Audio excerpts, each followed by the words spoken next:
छत्तीसगढ़ में धर्मांतरण का जो खेल चलता आ रहा है उसको रोकने के लिए बहुत सारे कट्टर सनातनी सनातन धर्म के प्रति अपने जीवन को एक पुष्प की तरह अर्पित करने वाले बजरंग दल विश्व हिंदू परिषद के वर्तमान और पूर्व कार्यकर्तागण हमेशा से सक्रिय रहे हैं, जिसमें हमारे दुर्ग के पूर्व बजरंग दल प्रांत संयोजक श्री रतन यादव जी को भी धमकियां इसी कार्य के अंतर्गत मिलती आ रही हैं। वर्तमान में भी उनको ऑडियो संदेश के द्वारा इस प्रकार की धमकी दी गई है।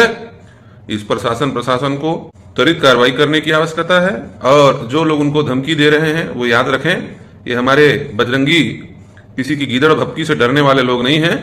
ये अपना प्रण और प्राण के साथ मातृभूमि सनातन धर्म के लिए संकल्पित लोग हैं।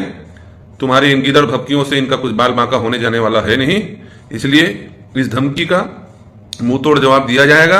लेकिन उसके पहले शासन प्रशासन से निवेदन है कि इस पर अपनी प्रतिक्रिया दें और इस प्रकार के अपराधी लोगों पर त्वरित कार्रवाई हो। और रतन यादव जी, आप चिंता मत कीजिए, किसी भी प्रकार की कोई बात, वैसे भी आप दिलेर व्यक्ति हो, चिंता की तो कोई बात ही नहीं पैदा होती है। कहीं पर कोई बात होती है तो संत समाज और समस्त बजरंगी सनातन धर्म के नाते आपके साथ खड़े हैं और खड़े रहेंगे। इसलिए इस प्रकार के धोखाधड़ी करने वाले और भ्रामक खबर फैलाने वाले और गीदड़ भपकी सामने से नहीं पीछे से व्हाट्सएप में ऑडियो संदेश के द्वारा आप लोगों को भयभीत करने की जो भावना रखने वाले लोग हैं, ये अपनी खैर मनाएं। समस्त को प्रभु जीशु नाम रे आंतरिक नमस्कार। प्रिय भाई एवं भौणी माने, आपण माने अनेक समय आप शुणी जे बजरंग दल ख्रीस्टियन मान को धमकेले, बजरंग दल अमुक जगह मीटिंग को अटकैले, बजरंग दल एतिकी ख्रीस्टियन मान को से अत्याचार कले। आपण यही कथा आप शुणी एमती शुणी, किंतु आपण केबे शुनी कि बजरंग दल को धमक दिगला ख्रीस्टियन मान द्वारा। बजरंग दल को धमक दि जाइए से चुप होगापी कहगला, बजरंग दल विरुद्ध में केस करागला। आपण एमती केबे शुनी कि यदि शुणी ना तेबे आज आप शुणवे। तेबे जने अच्छी ख्रीस्टियन विरोधी जन अच्छी ता नाम से रतन यादव। आबे से फेमस हो फेमस हबार कारण हूँ भल काम करी नुहे ये ख्रीस्टियन मान को धमकेबारे आ सोशल मीडिया माध्यम धमकेबारे आ पिटामरा करिबारे आ ख्रीस्टियन के विरुद्ध रे एवं प्रभु जीशु ख्रीस्ट को विरुद्ध रे आ विभिन्न मंद कथा कहिबारे वर्तमान से फेमस होउची माने विख्यात होउची। तबे प्रिय बंधुगण, ख्रीष्टर प्रिय भाई एवं भौणी माने, रतन यादव जितेबाला धमकेला माने सोशल मीडिया माध्यम रे जे मो पास्टर को एठा को आसिया को देबी नाही, आ जो दम आसी ताले आसिक देखा, ए भली कथा गुडी कहउतला।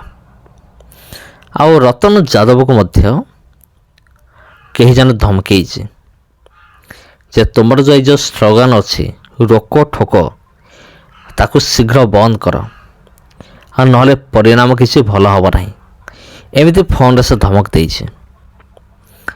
आउ ए धमकीटा एटा मध्य भाइराल होइछि पूरा चारियारे।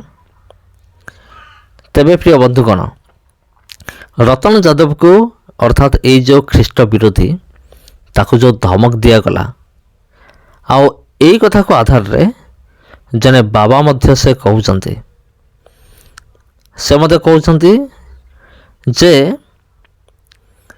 धमक दबा आ जे भी धमक देइछि आ ता विरुद्ध रे दृढ़ कार्यानुष्ठान ग्रहण करा जाऊ आ ताकू अरेस्ट करा हो, एमिति से बाबा जनक से कहउछि। तबे प्रिय बंधुगण, अनेक अछंती जो माने कि ख्रीस्टियन को बदनाम करिया निमंते आ केवल निज धर्म को ऊपर रखिया निमंते से बहुत से चेष्टा करती, प्रयास करती से आपण से विषय आप कौन कहे जदि कहवाई चाहती ତେବେ କହିପାରିବେ କମେଣ୍ଟ ବକ୍ସରେ। ଆଉ ହୁଏତ ପରବର୍ତ୍ତୀ ଭିଡ଼ିଓମାନଙ୍କରେ ଏ ସମସ୍ତ ବିଷୟ ଆଲୋଚନା କରାଯିବ। ଆପଣଙ୍କ ରିଆକ୍ସନ୍ କ'ଣ ଅଟେ? ହୁଏତ କେତେଜଣ କହିପାରନ୍ତି ଧମକ ଦେଇଛି, ବଢ଼ିଆ ହେଇଛି, ଆଉ ଯାହା ହେଲା ବହୁତ ଭଲ ହେଲା, ଏମିତି କିଛି ଲୋକ କହିପାରନ୍ତି। ଆଉ କିଛି ଲୋକ କହିପାରନ୍ତି ଯେ ସେମାନଙ୍କୁ ବି ଧମକ ନ ଦିଆଯାଉ, ସେମାନଙ୍କ ନିମନ୍ତେ ପ୍ରାର୍ଥନା କରାଯାଉ, କାରଣ ବିଚାର କରିବା ଆମର ଦାୟିତ୍ୱ ନୁହେଁ, ବିଚାର କରିବା ପରିବେଶଙ୍କର କାମ ଅଟେ। ତେବେ ଠିକ୍ ଅଛି ବନ୍ଧୁଗଣ, ତେବେ ମୁଁ ମଧ୍ୟ ସହମତ ଆପଣଙ୍କ ସହିତ। ବିଶେଷ କରି ଆମେମାନେ ପ୍ରାର୍ଥନା କରିବା ଏମାନଙ୍କ ପାଇଁ, କେଉଁମାନଙ୍କ ପାଇଁ? ଏଇଭଳି ଯେଉଁ ଖ୍ରୀଷ୍ଟ ବିରୋଧୀମାନେ ଅଛନ୍ତି, ଆଉ ଯେଉଁମାନେ ବିରୋଧୀମାନେ ଅଛନ୍ତି, ଯେଉଁମାନେ ବିରୋଧ କରନ୍ତି, ଆଉ ସେମାନଙ୍କ ନିମନ୍ତେ ଆମେ ପ୍ରାର୍ଥନା କରିବା। ପ୍ରଭୁ ସେମାନଙ୍କୁ ଆଶୀର୍ବାଦ କରନ୍ତୁ, ଅନୁଗ୍ରହ କରନ୍ତୁ, ଏବଂ ବିଶେଷ କରି ପ୍ରଭୁ ସେମାନଙ୍କ ହୃଦୟକୁ ପରିବର୍ତ୍ତନ କରନ୍ତୁ। ପ୍ରିୟ ବନ୍ଧୁଗଣ, ହଁ ପ୍ରିୟ ବନ୍ଧୁଗଣ, ତେବେ ସମସ୍ତଙ୍କୁ ଖ୍ରୀଷ୍ଟ ପ୍ରେମରେ ମୋର ଆନ୍ତରିକ ନମସ୍କାର। ଆଉ ପୁଣି ଥରେ ଦେଖା ହେବ ଆପଣଙ୍କ ସହିତ ଆଉ ଗୋଟେ ଭିଡ଼ିଓରେ, ଆଉ ଗୋଟେ ଅଧ୍ୟାୟରେ। ଆଉ ଭିଡ଼ିଓକୁ ଆପଣ ଗୋଟେ ଲାଇକ୍ କରିଦିଅନ୍ତୁ ଏବଂ ଏ ଭିଡ଼ିଓକୁ ଅନ୍ୟମାନଙ୍କ ସହିତ ସେୟାର କରିବାକୁ ଭୁଲିବେ ନାହିଁ।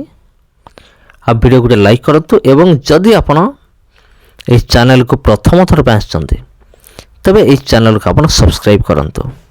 ସମସ୍ତଙ୍କୁ ଖ୍ରୀଷ୍ଟ ପ୍ରେମରେ ଆନ୍ତରିକ ନମସ୍କାର।